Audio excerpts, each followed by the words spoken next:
As we wait to see what happens next with the coronavirus, a Canadian doctor has a front row seat. Dr. Bruce Aylward is Assistant Director General with the World Health Organization. He and a team just spent 2 weeks in China studying how that country suppressed the COVID-19 outbreak, restricting it largely to the city of Wuhan and the surrounding province. It is now spreading faster outside China than inside that country. Dr. Aylward, thanks so much for joining us. This is such a fast-evolving situation. The numbers change by the hour. You're among a handful of people watching this more closely than anyone else in the world. What's your assessment of where we're at with this virus? Well, we're at a pretty critical point right now because we're at a point where we're seeing a rapid international spread, as one would anticipate with a virus like this. We're seeing evidence that this can actually be contained and controlled, but we're not seeing that effort to contain and control it keep pace with the spread. So we're right at a tipping point where the commitment of governments and countries to really get on top of this is going to be crucial in the coming few days and weeks. What is the most critical thing right now? The most critical thing here, Dawna, is speed.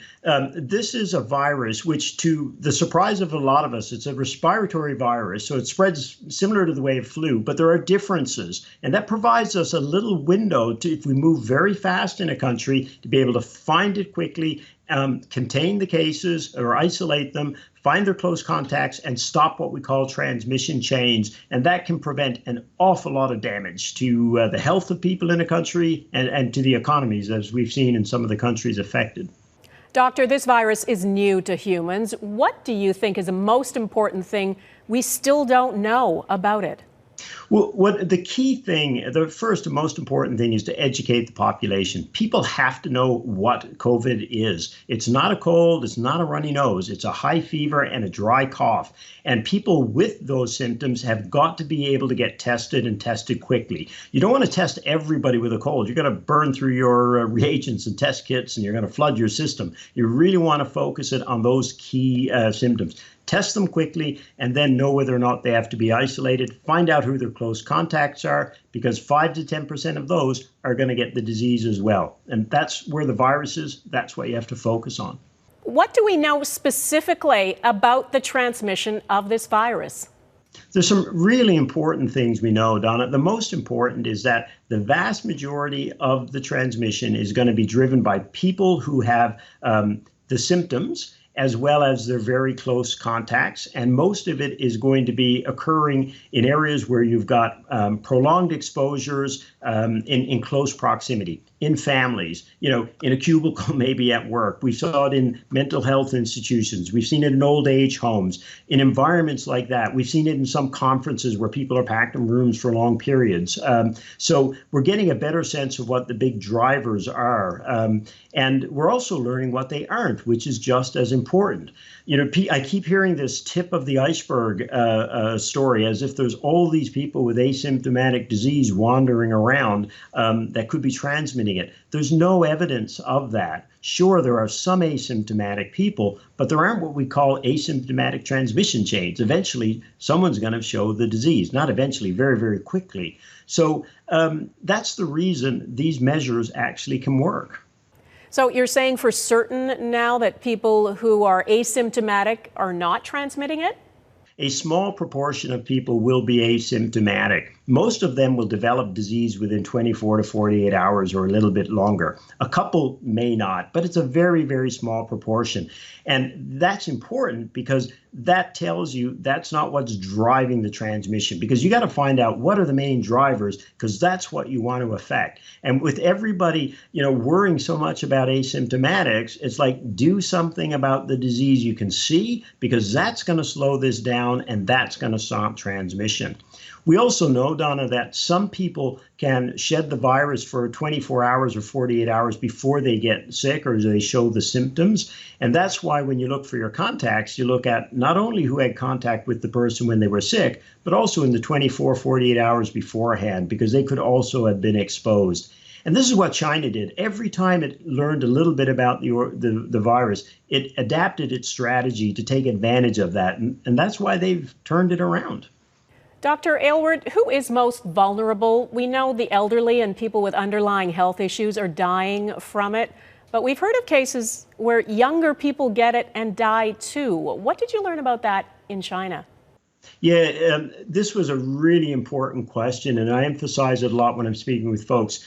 There's a lot of 30-year-olds, 40-year-olds, 50-year-olds who get this disease. They're very healthy and they die quickly sometimes. And so we spend a lot of time talking to physicians because often it's the observation of people treating these people that give you a hypothesis that then you can test and explore. And they don't know. That is one of the, and a journalist asked me the other day, what was one of the most concerning things that you didn't, figure out in China? That was the one. We could not find, hypotheses, little things that we could grab onto and say, okay, let's test that, let's explore that. They said that we don't know why these people are deteriorating. So it's a big, still unanswered question, and it's a really important one, because that would help us obviously tackle this. We could say, okay, we know who's at risk, so let's focus there. But right now we can't. And this is a key question for parents. What about children getting it? So children are another interesting piece of the puzzle. It's not as alarming as the one I just told you, because what it seems like in children, there's almost, I want to be very careful when I say no question here, because we've known this virus for 8 weeks. But it looks like children have in general, a more mild form of the disease. Now, they can, though, get sick and they can die, but at a much lower frequency. The other thing is it seems that children are also not getting infected as often as adults. Now, that could be an artifact of the fact that in many places they've closed schools. In many places they've reduced the risk of children getting infected. So I think we're still learning about that. One other interesting observation we found in China was there were very, very few cases in which we could point to a child had infected the parents or others. More often it was the other way around. So for multiple reasons, it just seems that they don't play the same role in driving transmission as they do in flu. As you know, in flu, the schools get sick, the kids get sick, and it goes from there.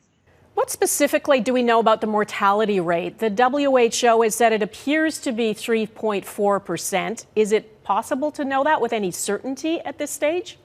I think we know the range of mortality with this, and that is going to be somewhere between 1% and 4%, depending on the context.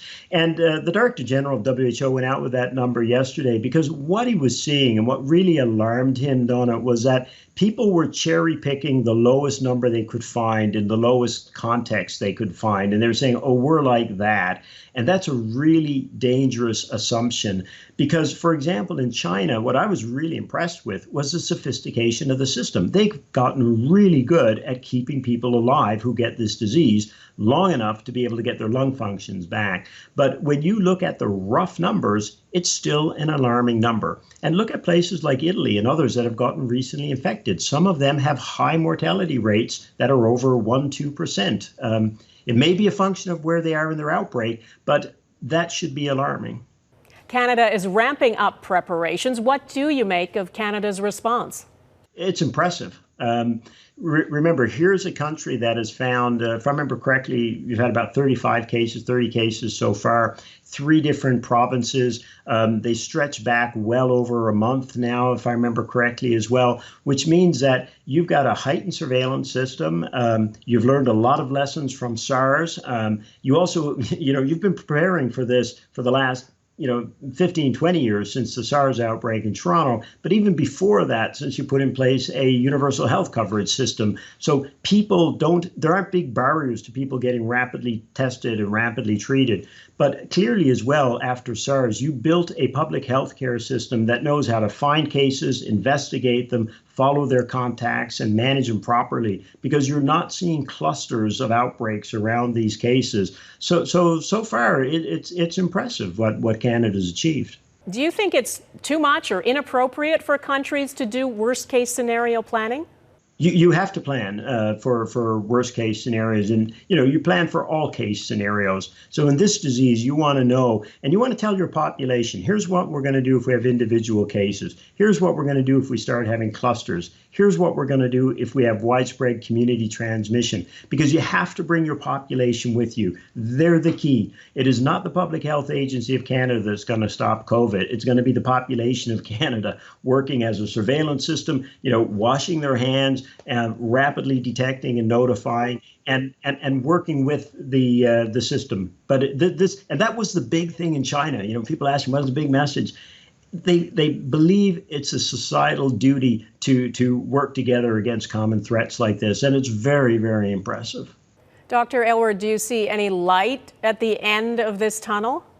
I think right now, the light that we're looking for is governments really saying, this is serious, we have to act fast, we've got to eliminate barriers, and we're not seeing that. It's sluggish. Remember, these countries that are getting infected now have a month and a half to get ready for this, right? The Chinese provinces had 2 weeks. They moved fast. And what I saw in China, Dawna, was when I left, I was talking to the governors and mayors as their cases were dropping. And so they had dropping cases, and they were buying ventilators, building new hospital beds, because they wanted to be ready if this came back. And then I come back to Europe, and people are asking the question, do we need to buy ventilators? Do we need to build beds as their cases are going up? It's such a different mentality. So your message to those countries is to get with it and get on with it. Get ready, be fast.